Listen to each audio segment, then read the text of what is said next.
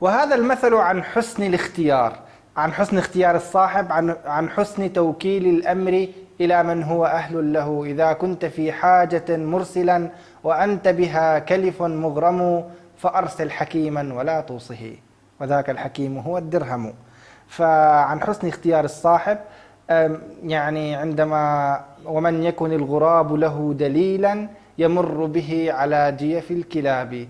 فمن لم يحسن الاختيار هو الذي يتحمل عقوبة اختياره. يعني شو فهم القرد شو طعم الزنجبيل، القرد لا يفهم ما هو طعم الزنجبيل، وكذلك الحمار لا يعرف ما هي رائحة الزعفران.